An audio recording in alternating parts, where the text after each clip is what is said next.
ഈ ദിവസമാണ് അനു വരുമല്ലേ? ഞാൻ പറഞ്ഞു വരും വരും എന്ന് പറഞ്ഞാൽ ഉറപ്പായിട്ട് വരും. പക്ഷെ നമ്മളെല്ലാം മെസ്സേജിലൂടെയും കോളിലൂടെയും മാത്രമാണ് പെട്ടെന്ന് നമ്മൾ കമ്പനി ആയതല്ലേ. നേരിട്ട് കണ്ടില്ലെങ്കിലും ആ ഒരു സ്നേഹം 3-4 മാസം കൊണ്ട് നമ്മൾ പെട്ടെന്ന് എന്തോ കുറേ വർഷത്തെ പരിചയം പോലെയാണ് നമ്മൾ പുതുക്കിയിരിക്കുന്നത്. എന്തായാലും ഭയങ്കര സന്തോഷമുണ്ട്. വിളിച്ച് 2ാമത്തെ ബ്രാഞ്ചാണ് എന്നെയും ഷിയാസ്കയും വിളിച്ചത്. ഒത്തിരി സന്തോഷം. ഏറ്റവും കൂടുതൽ ഞാൻ ഇനാഘോഷം ചെയ്തിട്ടുള്ളത് സലൂൺ തന്നെയാണ്.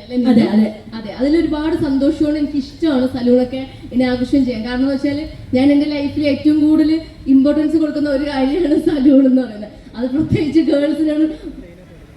ഗേൾസിനടുത്ത് പറയേണ്ട ആവശ്യമില്ല. നമ്മൾ എപ്പോഴും സുന്ദരിയായിട്ടൊക്കെ ഇരിക്കാൻ എല്ലാ ഗേൾസ് മാത്രമല്ല, അമ്മമാരാണെങ്കിലും അമ്മൂമ്മമാരാണെങ്കിലും അനിയത്തിമാരാണെങ്കിലും എല്ലാവരും ഇവിടെ ചേട്ടന്മാർക്കുണ്ട്.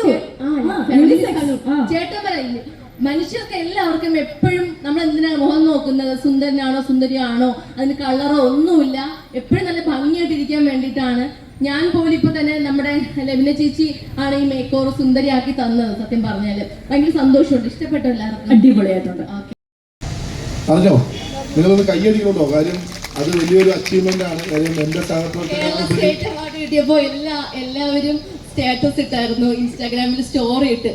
ഈ സ്റ്റോറി കണ്ടിട്ട് ഷിയാസ്ക്ക് വിചാരിച്ച ബർത്ത്ഡേ ആണെന്ന്. ഈ ലോകത്ത് എനിക്കറിയാത്ത ആളുകൾ പോലും സ്റ്റോറി ഇട്ടിട്ട് വിഷ് ചെയ്തു കിട്ടും. അപ്പൊ പുള്ളി എന്റെ ഫോട്ടോ, എന്റെ കൂടെയുള്ള ഫോട്ടോയാണ് നോക്കുന്നത്. ഇക്ക് ഞാനും കൂടെ ഇങ്ങനെ പിടിച്ചോണ്ട് നിൽക്കുന്ന ഒരു ഫോട്ടോ ഇട്ടേ ഹാപ്പി ബർത്ത്ഡേ മോളെ എന്ന്. ഹാപ്പി വെഡിങ് ഡേ എന്ന് പറയുന്നത് എന്തിന് സത്യമായിട്ട് നടന്ന കാര്യമാണ്. എനിക്കിപ്പോ നമ്മൾ കുറെ സ്റ്റാറ്റസ് ഒക്കെ ഇടുന്ന എല്ലാവരും ഫോട്ടോ ഒന്നെങ്കിൽ മരിക്കുമ്പോ അല്ലെങ്കിൽ ബർത്ത്ഡേക്ക്, അല്ലാതെ ആളുകൾ ഇടുവൊന്നുമില്ല പൊതുവെ.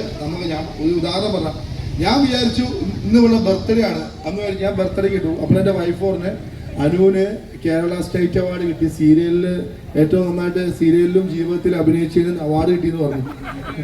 സോറി, സീരിയലിൽ മാത്രം, ജീവിതത്തിൽ അഭിനയിക്കുന്നില്ല. അപ്പോൾ എന്തായാലും അവാർഡ് കിട്ടിയത് ഞാനിത് അറിഞ്ഞു. കാര്യം ഞാൻ എത്ര സമയത്ത് ഞാൻ ഫുള്ള് തിരക്കായിരുന്നു, ഞാൻ അബുദാബിയിലായിരുന്നു. അപ്പോൾ ഇതറിഞ്ഞില്ല. പക്ഷെ എനിക്കത് ഭയങ്കര സന്തോഷമുണ്ട്. കാര്യം അനുമോൾക്ക് അസത്യം ജയിലിൽ, എന്റെ ഭാര്യയുടെ വീട് ജയിലാണല്ലോ. ഇവിടെ എന്താ ചെയ്യേണ്ട ദൈവമേ?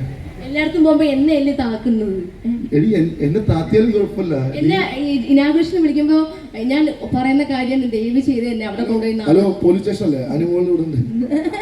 അങ്ങനെ അപ്പൊ ഇറങ്ങിയപ്പോ എന്നോട് പറയാ അവിടെ വരട്ടെ, നിന്ന് ഞാൻ അവിടെ നാണം കെടുത്തു. അല്ല, ഞാന് ഒന്നാമത് വിളിക്കുമ്പോ ഡിപ്രഷനൊക്കെയാണ്. പൊതുവെ സീരിയല് കുറവാണ്. സ്റ്റാർ മാജിക് നിർത്തി. അത്യാവശ്യം മാർക്കും കാര്യങ്ങളൊക്കെ ഉണ്ട്. സ്റ്റാർ മാജിക് നിർത്തി. അന്നാ ഇനി അടുത്ത ഉദ്ഘാടനം സൂപ്പർ ഷോ എന്നുള്ള പ്രോഗ്രാം സ്പേസ് കിട്ടുന്നില്ല. അത് വേറെ സ്പേസ് കിട്ടുന്നില്ല. എനിക്ക് തോന്നുന്നില്ല. ഞാൻ എന്റെ ഉമ്മ ചോദിച്ചു അനുമോള് പുള്ളിക്കാരൻ ഒരൊറ്റ ദിവസം വിളിച്ചോളൂ. അതിന്റെ വിഷമോ ഈ പറയുന്നത്? ഞാൻ ഭയങ്കര ഞാൻ ഇത് പറയട്ടെ, സീരിയലിൽ അഭിനയിച്ച് അവാർഡ് കിട്ടിയാൽ ഞാൻ പ്രശംസിക്കുന്നു. അത് ഞാൻ വേറെ പ്രത്യേകിച്ച് വേറൊന്നും പറയാനില്ല. പിന്നെ ഡ്രസ്സിന്റെ കാര്യം എന്താ മോള് പറഞ്ഞു? നിങ്ങൾ പ്ലാൻ ചെയ്താണോ? അങ്ങോട്ടും ഇങ്ങോട്ട് പ്ലാൻ ചെയ്ത് വന്ന പോലെയാണ്. ഡ്രസ്സിനെ പുകഴ്ത്തുന്നു, മേക്കപ്പിനെ പുകഴ്ത്തുന്നു. ഈ ഡ്രസ്സിന് എന്താണ്? ഇവരൊക്കെ നല്ല ഡ്രസ്സ് ഇവരിട്ടിട്ടുണ്ട്. അതുപോലെയൊക്കെ നല്ല ഡ്രസ്സാണ് അവരുടെ. എപ്പോഴേക്കാളും ലാവൻഡർ മേക്കപ്പ് സ്റ്റുഡിയോയെ പറ്റി പറയാൻ ഞാൻ ഒരു 5 മിനിറ്റ് സംസാരിക്കാം. ഞാൻ ഈ ഡ്രസ്സിനെ പറ്റി പറയട്ടെ. അപ്പോ ഈ ഡ്രസ്സിൽ പ്രത്യേകമൊന്നുമില്ല, നോർമൽ ഡ്രസ്സാണോ? നല്ല ഡ്രസ്സല്ലേ? സൂപ്പർ അല്ലേ? സൂപ്പർ എന്ന് പറഞ്ഞേ സൂപ്പർ ഷോ എന്ന് പറയാം. സൂസു കാണാറുണ്ടോ? സൂസു അനുവിന്റെ സീരിയൽ ഭാഗ്യം. സൂപ്പർ ഷോ കാണാറുണ്ടോ സീ കേരളത്തിനകത്ത്? ഉണ്ടെന്ന് എത്ര പേര് പറഞ്ഞു? സ്റ്റാർ മാജിക് കാണാറുണ്ടായില്ലേ? Star magic